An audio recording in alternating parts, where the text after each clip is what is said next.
ಕಾವೇರಿ ಜಲಾನಯನ ಪ್ರದೇಶದಲ್ಲಿ ವ್ಯಾಪಕವಾಗಿ ಮಳೆಯಾಗ್ತಾ ಇದೆ. ಕೆಆರ್ಎಸ್ ಡ್ಯಾಂನಲ್ಲಿ ಒಳಹರಿವು ಕೂಡ ಹೆಚ್ಚಳವಾಗ್ತಾ ಇದೆ. ಕೆಆರ್ಎಸ್ ಡ್ಯಾಂನಿಂದ 80,000 ಕ್ಯೂಸೆಕ್ ನೀರನ್ನ ಬಿಡುಗಡೆ ಮಾಡಲಾಗ್ತಾ ಇದೆ.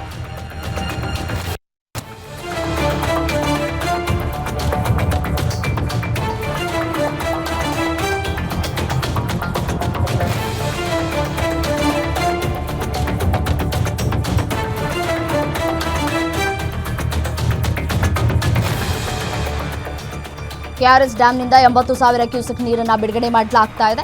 ಹೆಚ್ಚಿನ ಪ್ರಮಾಣದ ನೀರು ಬಿಡುಗಡೆಯಿಂದ ಆತಂಕಗಳು ಕೂಡ ಹೆಚ್ಚಾಗ್ತಾ ಇದೆ. ಈ ಕಾವೇರಿ ನದಿ ಪಾತ್ರದ ಗ್ರಾಮಗಳಲ್ಲಿ ಪ್ರವಾಹದ ಭೀತಿ ಶುರುವಾಗಿದೆ. ಸುರಕ್ಷಿತ ಸ್ಥಳಗಳಿಗೆ ತೆರಳುವುದಕ್ಕೆ ಜನರಿಗೆ ಈಗಾಗಲೇ ಸೂಚನೆಯನ್ನ ಕೂಡ ನೀಡಲಾಗ್ತಾ ಇದೆ. ಎಲ್ಲಾ ನದಿ, ಹಳ್ಳ, ಕೊಳ್ಳಗಳು ತುಂಬಿ ಹರಿತಾ ಇದೆ.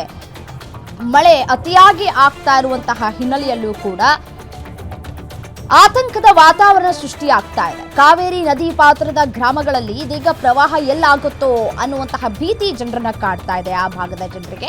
ಸೊ ಹಾಗಾಗಿ ಜಿಲ್ಲಾಡಳಿತ ಕೂಡ ಮುನ್ಸೂಚನೆಯನ್ನ ಕೊಟ್ಟಿದೆ. ಸುರಕ್ಷಿತವಾದಂತಹ ಸ್ಥಳಗಳಿಗೆ ಸ್ಥಳಾಂತರವಾಗಿ ಅಂತ ಹೇಳಿ ಮಳೆ ಕಡಿಮೆ ಆಗಬೇಕು, ಮತ್ತೆ ನದಿಯಲ್ಲಿ ಒಳಹರಿವು ಕೂಡ ಕಡಿಮೆ ಆಗಬೇಕಾಗಿದೆ. ಒಳಹರಿವು ಹೆಚ್ಚಳವಾಗ್ತಾ ಇದೆ, ಒಂದ್ ಕಡೆ ಮಳೆಯೂ ಕೂಡ ಆಗ್ತಾ ಇದೆ. ಸಹಜವಾಗಿಯೇ ಅತಿ ನೀರು ಡ್ಯಾಂನಲ್ಲಿ ಶೇಖರಣೆ ಆಗುವಂತಹ ಸಾಧ್ಯತೆ ಇದ್ದು ಪ್ರವಾಹದ ಭೀತಿ ಇದೀಗ ಎದುರಾಗ್ತಾ ಇದೆ.